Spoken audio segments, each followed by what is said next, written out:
Praise God, hallelujah. Ang ating Panginoon talaga ay napakabuti, 'di ba?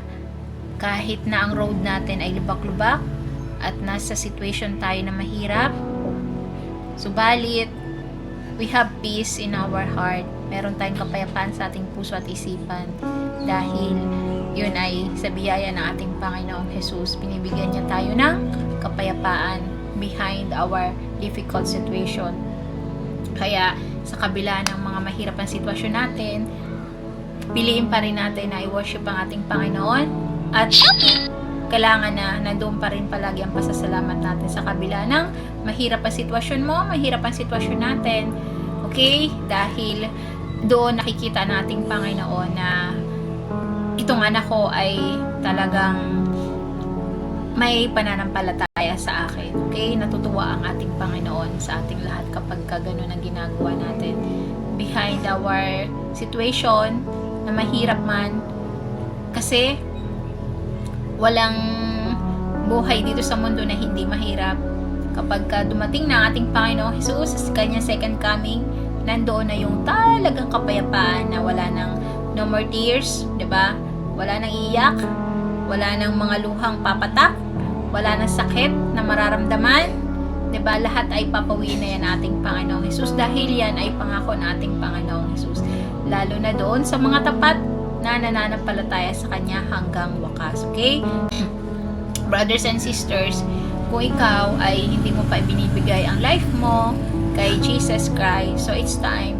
Diba meron akong prophetic call na urgency message para sa inyong lahat na totoo yun kasi talagang kailangan na talaga nating pagsisihan ang lahat ng ating mga kasalanan at kilalanin ang ating Panginoong Hesus at maniwala sa Kanya dahil walang ibang makakapagligtas sa ating lahat kundi ang ating Panginoong Hesus lamang.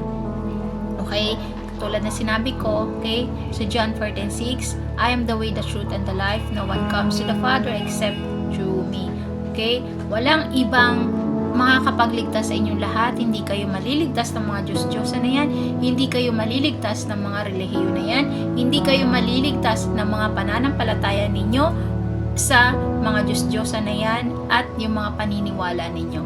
Walang lahat yan. Walang kabuluhan ng lahat ng yan kung kayo ay walang repentance at hindi nyo tatalikuran ang lahat ng yan ng mga paniniwala ninyo.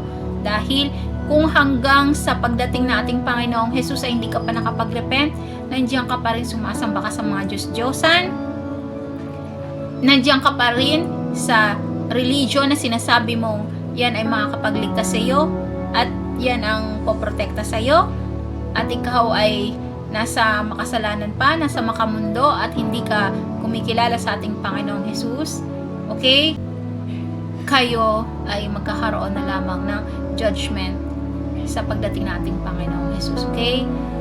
Kaya wag niyong piliin na ma-perish kayo kasi hindi talaga maganda ang mangyayari on the second coming na ating Panginoong Jesus para doon sa mga walang repentance. Kaya nga, palagi kong sinasabi na repent kasi ito na talaga yung oras. Ito yung time na talagang isik natin ang isik ang ating sarili sa ating Panginoong Jesus. Kapag meron tayong nagawang kasalanan, i-repent natin kaagad dahil wala nang oras. Sa oras na dumating ating Panginoong Jesus, wala na. Hindi na tayo makakapag-repent sa araw na iyon.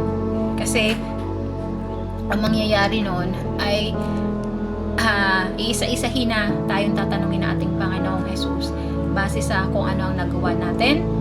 At meron akong post na ang pinaka-scary na matatagpuan dito sa Bible ay yung wala yung pangalan ninyo sa Book of Life. Dahil ang mga wala ang pangalan sa Book of Life ay itatapon sa nagbabagang lake of fire.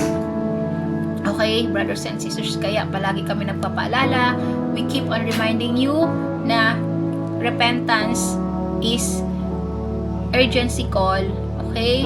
Each and every one of you para masave ka at makamit mo yung mercy, salvation na binibigay na ating Panginoong Jesus.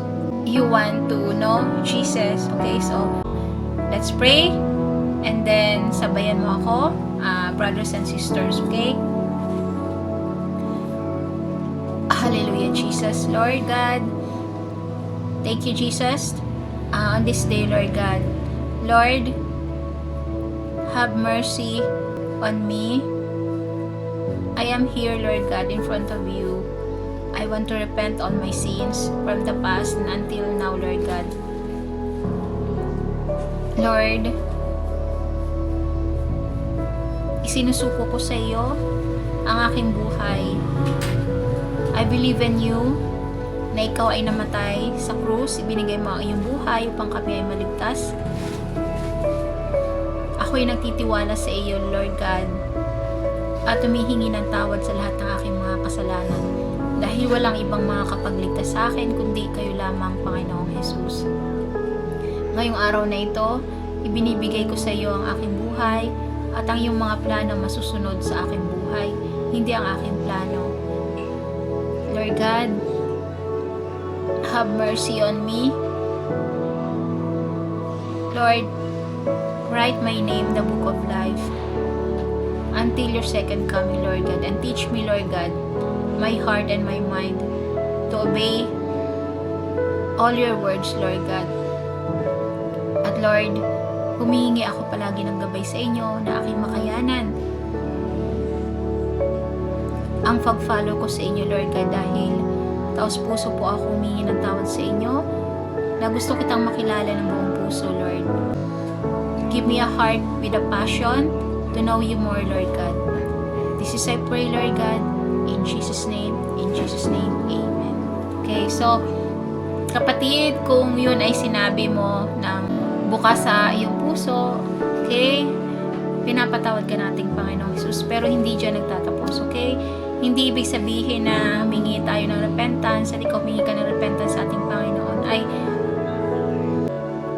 tapos na lahat ang journey mo sa ating Panginoong Jesus. Hindi. Subalit dyan pa lang yan nag-i-start.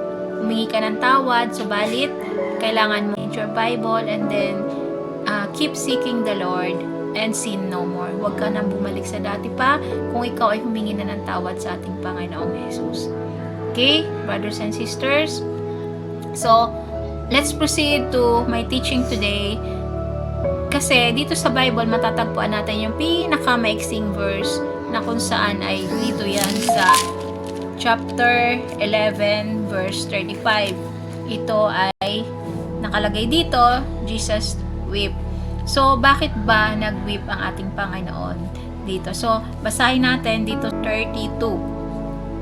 Now when Mary came to where Jesus was and saw him, she fell at his feet, saying to him, Lord, if you had been here, my brother would not have died. When Jesus saw her weeping, and the Jews who had come with her also weeping, he was deeply moved in his spirit and greatly troubled. And he said, Where have you laid him? They said to him, Lord, come and see. Jesus wept. So, the Jews said, See how he loved him. Hallelujah. O diba? Huwag nating iisipin na ating Panginoon ay walang pakiramdam. Ang ating Panginoon ay may pakiramdam. O diba nung araw na yun, na kung saan ay namatay si Lazarus, na ilibing na, umiyak ang ating Panginoon dahil naramdaman niya yung sympathy doon, nakikisimpatya siya doon kay Mary at sa mga tao doon na mga umiiyak. Naramdaman niya, taos puso niya naramdaman, kaya siya ay napawip nung araw na iyon. Kaya, ikaw, brothers and sisters, kapag ka sinasabi mo or iniisip mo na kung nakikita ka na ating Panginoon, bawat luha mo, bawat struggle mo, sabihin ko sa'yo, nakikita ka na ating Panginoong Jesus. Wala tayong maitatago na hindi niya nakikita. Okay? Brothers and sisters? Ang ating Panginoon ay may puso. Hindi ibig sabihin na siya ang ating Panginoon na hindi na tayo nararamdaman sa bawat sitwasyon natin na kinakaharap. Nalulungkot at umiiyak din ang ating Panginoon para sa ating, lalong-lalo na doon sa mga taong hinahanap namin ng mga lost sheep, at especially para doon sa mga taong binibigyan niya pa ng pagkakataon upang makapag-repent bago ang kanyang second coming. Kasi kung hindi tayo nakikita at hindi alam ng ating Panginoon ang sitwasyon dito sa mundo, hindi niya tayo bibigyan ng pagkakataon na makapag-repent, bagkos nandun pa rin yung kababaan ng loob niya, 'di ba? Yung merciful niya bilang siya ang ating Ama. kahit na ang dami-daming matitigas ang ulo, nandun pa rin yung binibigyan niya pa ng oras na makapag-repent kasi napakabait ng ating Panginoong Jesus. Kaya ikaw, brothers and sisters, huling mensahe ko na kung ikaw man ay nasa sitwasyon ngayon na akala mo hindi ka nakikita ng ating Panginoon, nakikita ka ng ating Panginoong Jesus. Okay? Nalulungkot siya sa sitwasyon mo at sa behind your situation ay inaayos siya ng ating Panginoong Jesus. Huwag kang mag-alala, okay? Huwag kang mag-alala sa bawat sitwasyon mo dahil patuloy na gumagawa ng paraan ang ating Panginoong Jesus dyan sa sitwasyon mo. Okay, brothers and sisters, kung sino pa ang wala pa kay Christ at hindi pa nakakapag-repent, repent now. Okay? This is the time you need to repent now dahil mabilis ang mga araw na lumilipas at hindi natin malalaman na nandiyan na ang ating Panginoong Jesus. Kaya, always be ready, okay? Shalom, shalom.